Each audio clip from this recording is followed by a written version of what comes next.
বর্ধমানে আরএসএস এর সভায় বাধা, সভায় মাইক বাজানো যাবে না বলে জানায় পুলিশ। যদিও হাইকোর্টের নির্দেশে নির্ধারিত দিনেই সভা করছেন সংঘপ্রধান মোহন ভাগবত। অন্যদিকে বাংলাদেশের হিন্দু নিধন নিয়ে কোনো কথা না বললেও পার্টি দলিলে আরএসএসকেই সব সমন্ত করেছে সিপিএম। 26শে বিধানসভা নির্বাচনের আগে আরএসএস এর সাংগঠনিক শক্তি কি ভয় ধরিয়ে দিচ্ছে তৃণমূল আর বামেদের?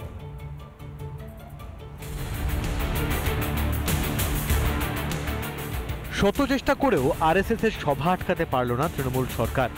16ই ফেব্রুয়ারি বর্ধমানের সাই মাঠে সভা করার কথা সংঘপ্রধান মোহন ভাগবতের। মাধ্যমিক পরীক্ষার সময় মাইক বাজানো যাবে না বলে সভার অনুমতি দেয়নি পুলিশ।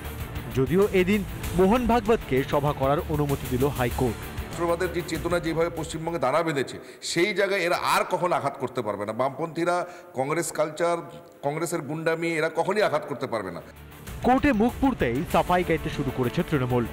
বা কোর্টের ওপর কেউ কোনো কথা বলতে পারবে না, তো সুতরাং ওনারা সব দিক বিবেচনা করে যে রায় দেবেন সেটা নিশ্চয়ই মেনে নিতে হবে। শুধু তৃণমূলই নয়, বামেদেরও নিশানায় আরএসএস। তৃণমূলের হাত ধরেই রাজ্যে স্কুলের সংখ্যা বাড়াচ্ছে আরএসএস বলে পার্টির দলিলে দাবি সিপিএমের। শূন্য থেকে মহাশূন্যে পৌঁছে দেওয়া সিপিএমের দলিলে অবশ্য বাংলাদেশের হিন্দু নিধন নিয়ে একটাও মন্তব্য নেই। খারিজি মাদ্রাসার সংখ্যা বৃদ্ধি নিয়েও একটাও শব্দ ব্যয় করল না সিপিএম। তাই কি কাগজ কোথা থেকে কার কাছ থেকে একটা ছিটকে নিল, তা থেকে ওই পাতা ধরিয়ে প্যারা সিপিআইএম এর খসড়া দলিলের প্যারা দিচ্ছেন। আগে যারা চূড়ান্ত দলিলের প্যারাটা অনুচ্ছেদটা সেটাকে পড়ুন। সিপিএম এর দলিল প্রকাশে আসতেই তা নিয়ে কটাক্ষ করতে ছাড়েনি শাসক তৃণমূলও। তারা কোথায় আছে? তারা বাধা দিচ্ছে না কেন? তারা তো আগে কোথায় কোথায় রাস্তা নামবে। আসলে শূন্যে পরিণত হয়েছে না যে দল, যে দলের নিজস্ব কোনো অস্তিত্ব নেই, কাগজে বিবৃতি দেওয়া ছাড়া কোনো কাজও নেই। তৃণমূল সিপিএম এর ভণ্ডামি বাংলার মানুষ বুঝে গিয়েছে বলে মন্তব্য বিজেপির। যে উচ্চশিক্ষার বাজেট বরাদ্দ থেকে মাদ্রাসা শিক্ষার বাজেট বরাদ্দ 4 গুণ বেশি হয়, সে রাজ্যের ভবিতব্য এদের হাতে গেলে কি হবে আপনারা বুঝতে পারছেন। ওপার বাংলার মতো হিন্দুদের গর্জন দেখা গিয়েছে এপার বাংলাতেও। 26-এর ভোটের আগে আরএসএস এর মজবুত সংগঠন দেখে পায়ের তলার মাটি হারিয়ে ফেলছে সিপিএম তৃণমূল। রিপাবলিক বাংলা। আদানি ইস্যুতে আমেরিকা থেকেই কড়া জবাব প্রধানমন্ত্রী নরেন্দ্র মোদীর। আদানি মামলা নিয়ে বললেন, প্রত্যেক ভারতবাসী আমার নিজের, আমি ব্যক্তিগত বিষয় নিয়ে দুই দেশের রাষ্ট্রপ্রধানের আলোচনা হয় না। ऐसे व्यक्तिगत मामलों के लिए दो देश के मुखिया न मिलते हैं, न बैठते हैं, न बात करते हैं।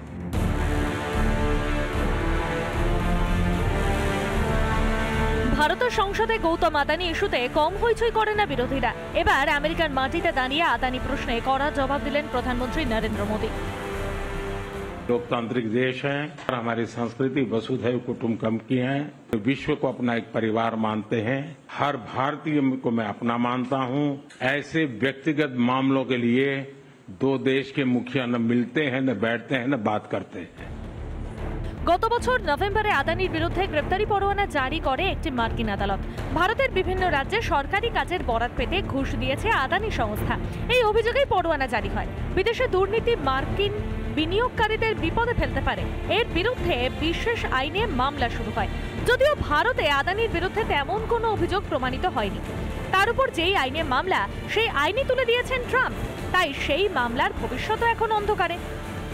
এদিকে প্রধানমন্ত্রীর কথাতেই স্পষ্ট, যুক্তরাষ্ট্রে বা বিরোধীরা এই ইস্যুতে যতই বিশ্ব মাথায় করুক না কেন, ভারত কিংবা আমেরিকার সরকার কেউই তাতে আমল দেওয়ার প্রয়োজন মনে করছে না। ভারত বসুধৈব কুটুম্বকমের মন্ত্র নিয়ে চলে, তাই পৃথিবীর হাজারো বিষয় আছে আলোচনা করার জন্য, কোনো ব্যক্তিকে নিয়ে না, সে কথা স্পষ্ট করেছেন প্রধানমন্ত্রী। এদিকে আদানিকে নাজেহাল করতে উঠে পড়ে লেগেছিল যেই হিন্ডেলবার্গ সংস্থা ডোনাল্ড ট্রাম্প ক্ষমতায় আসতেই নিজে থেকেই ঝাঁপ বন্ধ করেছে তারা। বোঝাই যাচ্ছে যুক্তরাষ্ট্রের যাবতীয় ষড়যন্ত্রে জবনিকা টানতে শুরু করে দিয়েছে মার্কিন প্রেসিডেন্ট। যদিও ভারতের বিরোধী দলগুলি এখন যুক্তরাষ্ট্রের শেখানো বুলি থেকে এক চুলও নড়ছে না। এদিন লোকসভায় বিরোধী দলনেতা রাহুল গান্ধী সমাজ মাধ্যমে লেখেন, দেশের প্রশ্নে চুপ থাকেন, বিদেশে বলেন ব্যক্তিগত বিষয়। আদানির দুর্নীতিতে পর্দা দিচ্ছেন মোদী। যুক্তরাষ্ট্রের সাজানো সব খেলায় জল ঢেলে দিচ্ছেন ট্রাম্প। বাংলাদেশও হয়তো হাতছাড়া হবে আর কিছুদিনের মধ্যে। তাই ভারতের দিকে আরও আগ্রাসীভাবে মনোনিবেশ করেছে ডিপ স্টেট।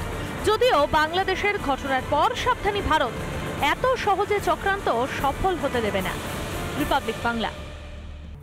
এবার ঘুম উড়বে পাকিস্তানের, জব্দ হবে চীনও, কারণ অত্যাধুনিক F-35 পাচ্ছে এবারে ভারত। মোদির সঙ্গে বৈঠকে এমনই আশ্বাস প্রেসিডেন্ট ডোনাল্ড ট্রাম্পের।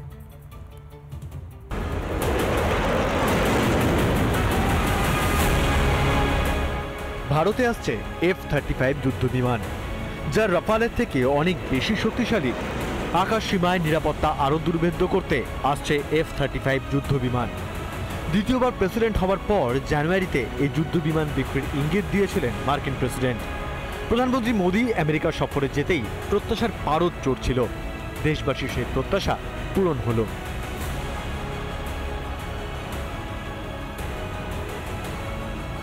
And today, the Prime Minister and I are announcing a framework to strengthen those ties even further economically. And the U.S.-India Compact for the 21st century is a historic initiative that will deepen every aspect of our partnership and our friendship.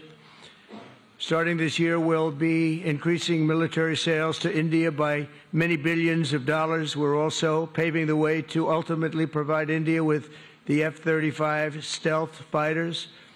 In 2017, my administration revived and reinvigorated the Quad. দেশের সর্বাধুনিক যুদ্ধবিমান হাতে পেলে ভারতের প্রতিরক্ষা ক্ষেত্র আরও মজবুত হবে। কেন এই যুদ্ধবিমানকে নিয়ে এত প্রত্যাশা, এত উন্মাদনা? রাডারে ধরা পড়ে না এই যুদ্ধবিমান। শত্রুপক্ষের চোখে ধুলো দিতে ওস্তাদ এই ফাইটার জেট। ফলে শত্রুদের ঘরে ঢুকে হামলা চালিয়ে ফিরে আসা কোনো ব্যাপারই নয় F-35 যুদ্ধবিমানের কাছে। আকাশসীমায় ঢুকে শত্রুদের পেটের খবর নিয়ে আসতে পারে এই বিমান। শত্রুর অবস্থানকে চিহ্নিত করে এবং ধ্বংস করতে পারদর্শী F-35। অতিরিক্ত জ্বালানি খরচ ছাড়াও তীর গতিতে ছুটতে সক্ষম এই যুদ্ধবিমান উলম্বভাবে নিচের দিকে দিব্য নেমে আসতে পারে। কখন হুট করে শত্রুদের ঘরে ঢুকে পড়বে F-35 তার টের পাবে না কাকপক্ষীয়। ट्रंप साहब को पता है, प्रेसिडेंट ट्रंप को, कि प्राइम मिनिस्टर मोदी की क्या रिक्वायरमेंट है और उनका स्टेटस वर्ल्ड में क्या है। वो जानते हैं कि वो सारा दुनिया उनको मानती है, तो इस बात को वो इग्नोर नहीं कर सकते। F-35 এর তিনটি ভ্যারিয়েন্ট আছে, F-35A, F-35B এবং F-35C। অত্যাধুনিক প্রযুক্তি সম্পন্ন হওয়ায় F-35 বিমানে 1 ঘন্টার উড়ানের খরচ হবে প্রায় $36,000। রিপাবলিক বাংলা। নানা ধরনের কন্টেন্ট দেখার জন্য লাইক করুন, শেয়ার করুন আমাদের ফেসবুক পেজ, সাবস্ক্রাইব করুন আমাদের ইউটিউব চ্যানেল। পাশাপাশি অন্যান্য ব্রেকিং নিউজের জন্য অবশ্যই চোখ রাখুন রিপাবলিক বাংলায়।